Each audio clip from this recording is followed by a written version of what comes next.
Nous vous proposons aujourd'hui de découvrir la nouvelle tablette tactile proposée par HP, la Slate 7.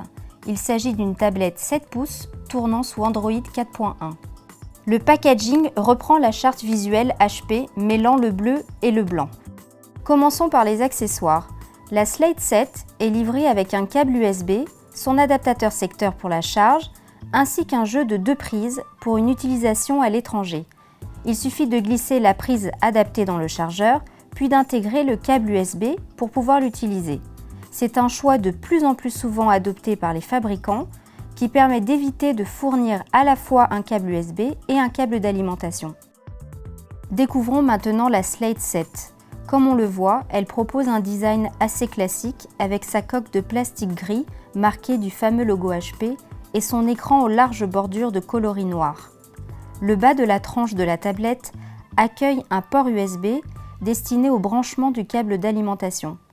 Ce port USB est encadré par 2 haut-parleurs d'origine Beats Audio, la célèbre marque de casque audio tendance. On retrouve un capteur 3 mégapixels sur le côté gauche de la coque et la Slate dispose également d'un capteur 300 000 pixels en face avant.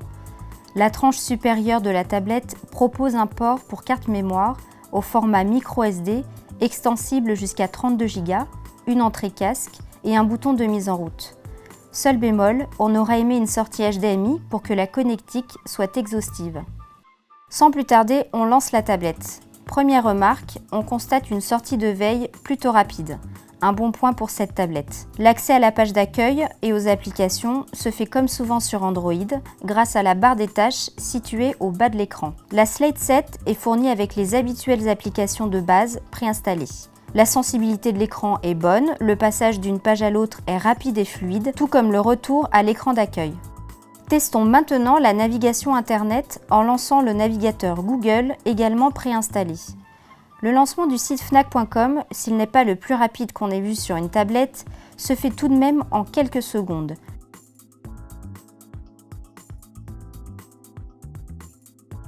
Zoomer, réduire l'image, accéder à une fiche article, tout cela se fait avec une fluidité certaine. Bien entendu, les tablettes plus haut de gamme font mieux et plus rapide, mais la Slate 7 se débrouille très bien dans sa gamme de prix. Passons maintenant à une fonction importante sur les tablettes, la photo. Pour ce faire, prenons un objet choisi au hasard, ici l'emballage de la Slate 7. On accède à l'application photo, on fait la mise au point et il suffit de cliquer sur la touche tactile de prise de vue, située en bas de l'écran, et c'est dans la boîte. Le résultat est immédiatement accessible en bas à droite sous la forme d'une vignette. On remarque que la photo obtenue est assez fidèle. Terminons avec une fonction certes pas décisive mais bien divertissante.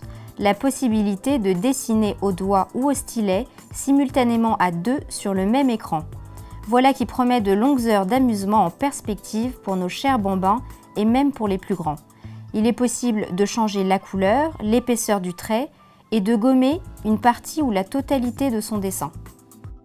En définitive, sans révolutionner le genre, HP propose avec la Slate 7 une tablette tactile fluide, riche d'une bonne connectique et d'un écran confortable, le tout à un prix extrêmement étudié. Avec sa surcouche réduite au minimum, elle propose une alternative intéressante dans le marché concurrentiel des tablettes 7 pouces.